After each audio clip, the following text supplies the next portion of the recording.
Hello, hello, hello. Welcome, guys, to day 4 of Hansen Camp. Today is April 2nd. I'm still here, and I hope those of you who know me by now realized I'm not going anywhere. Yesterday was a joke. Come on, I pity the fool who fell for that. I pity you. I pity you. Anyway, yeah, I love you guys. I'm staying. Don't worry.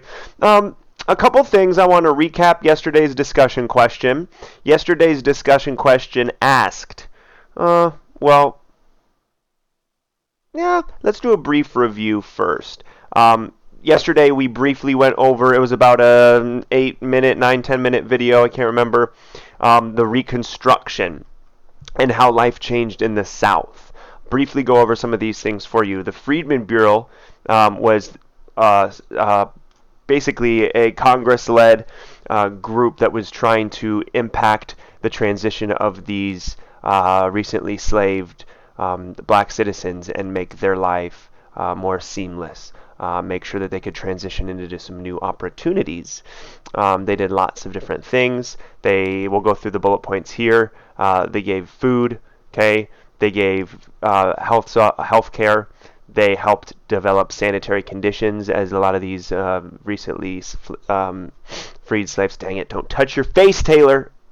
Curve, flatten the curve. As they were looking for homes of their own. They were looking for sanitary conditions. They wanted to protect their legal rights in court. They wanted to make sure that they were not getting taken advantage of. Black codes, unfortunately, were trying to do the opposite. They were trying to keep the power within the whites' cultural background and also within the elitists. So they had segregation. They did not want them together. They had poll taxes. They wanted to discourage the recently freed slaves from voting because Lord knows they weren't going to vote in the wealthy white landowners' interest. They wanted to make sure that there were literacy tests to discourage those recently freed slaves that were looking to vote. And said they wouldn't be able to unless they could read. And finally, they basically the rise of white supremacist groups came to be during this time.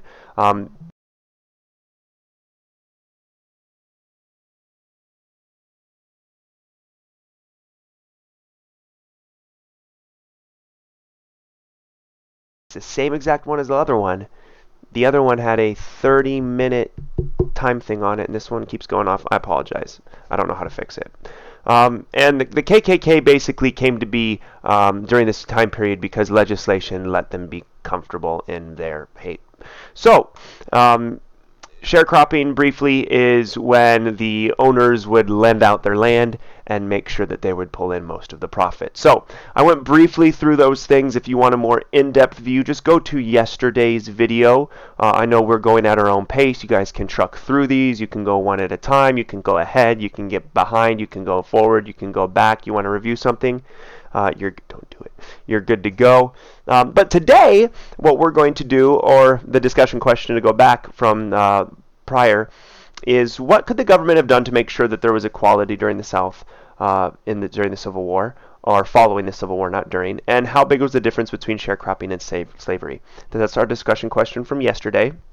Today, I'm going to preview our discussion question before we go ahead and get started learning about it. It's going to be a very brief video today because we're only going to go over 3 things. And I'll get you on your way.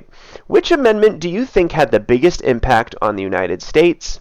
Which amendment do you believe the South disliked the most? So, if you haven't guessed yet, we are going to be learning about the amendments. Specifically, air horns, I'm just excited and bored and quarantined. The amendments are the 13th, the 14th, and the 15th amendments, okay? And Mr. Trenhout, in all of his brilliance, he told me this, I think, 2 years ago. An easy way to remember it is free citizens vote. The 13th amendment gave these slaves, these black slaves, their freedom. The 14th Amendment made them citizens. And the 15th Amendment allowed black men the ability to vote. So let's talk a little bit more in depth about these. The 13th Amendment made slavery illegal. Okay, the 13th Amendment in 1865 was added into our Constitution. Remember, guys, the Constitution has only been changed 27 times. Okay, there are only 27 amendments. So when it's changed, important. Okay, 13th Amendment made those slaves free. Free at last. Thank God Almighty, we are free at last. Citizens. Whoops, I just did something. I just made that straight up. Whoops. Citizens. The 14th Amendment gave them their citizenship. Remember, we talked about Dred Scott before we left for spring break, and we learned that even though he moved from the southern slaveholding states to a northern free state, the courts decided that he was thought of and looked at as property and not a person, and it didn't matter where that property was. They were like endowed. They were tied to. They were beholden to. They were responsible to listen to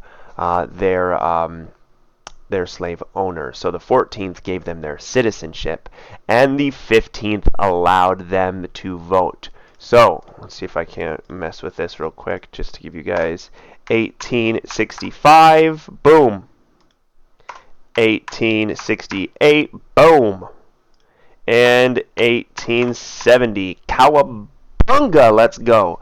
A brief little gift for you guys is freedom intensifies. So for the 14th, when we talk about freedom intensifying, we're really talking about how we're giving more people their inalienable rights. We shouldn't take so long, but we're getting there, okay? Ladies, I know we talked about this in class, and you're like, wait, what?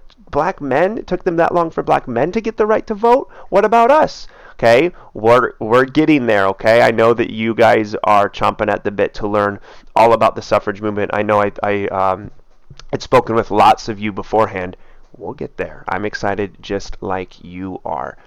So freedom intensifies to me means we're getting more and more and more people the rights that they deserve.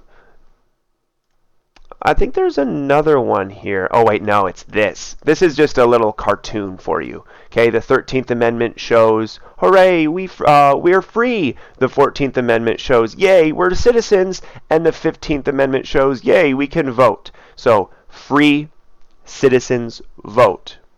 13, 14, 15. Coming back to this topic discussion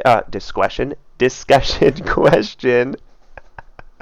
Which amendment do you think had the biggest impact on the United States? The 13th Amendment, giving them freedom, the 14th Amendment, giving them their citizenship, or the 15th Amendment, giving them the right to vote? Or which amendment do you believe the South disliked the most? This bro out here disliking all of them. Get out of here with that stank face. No, you don't. Get gone. All right, guys. Any questions? Ooh, one thing important. When you go to the home screen, you will see this right here. It says click the help button. If you guys have any questions throughout our online learning experience and you go to the home screen under our Canvas course, right here, if you click help, you can contact me, ask me a question, it will shoot me an email, and I would be stoked. So stoked. Sorry, that was probably really loud. So stoked to help you guys. Next level, level 5, day 5, experience 5, coming at you tomorrow. We will see you guys later. Take care, be safe, flatten the curve. Boo-doo-doo.